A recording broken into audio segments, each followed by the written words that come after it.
அப்பேற்பட்டவர்களுடைய வாழ்வை மாற்றி அவளுடைய திருவடியினுடைய அடிமையாக, அவளுடைய பக்தியினுடைய அடிமையாக, அவளுடைய புகழினுடைய அடிமையாக அவள் புகழை பாட செய்துதான் இந்த அம்மாவின் ஏற்படும்.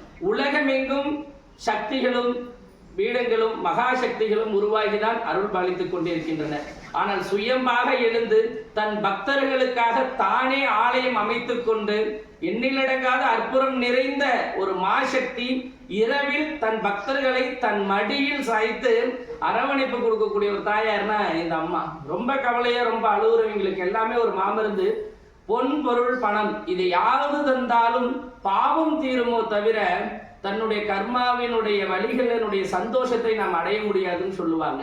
இந்த இயற்கை நமக்கு கொடுக்கக்கூடிய வரம் என்னன்னா ஆராதனை தான். இந்த அம்மாவினுடைய ஆராதனை பார்த்தோம்னா நமக்கு இந்த இயற்கை தலை வணங்கும். அதாவது நன்மைக்கு எது நமக்கு வழியாக வகுக்கின்றதோ அந்த நன்மையினுடைய செயல்களை செய்வதற்கு தன்னுடைய ஆன்மாவை தூண்டச் செய்வதுதான் இந்த அம்மாவினுடைய ஆராதனை. ஒவ்வொரு ஆராதனையிலும் ஒவ்வொரு சக்தி நிறைந்துதான் இருக்கும். தாயினுடைய நாமத்தை உச்சரித்து உச்சரித்து இந்த அன்னையினுடைய அருளை பெற்று ஒரு மனிதன் முழு ரூபமாக அன்னையினுடைய அருள் பெற்று பாவிக்கப்படுகின்றான் ஆராதனையில்.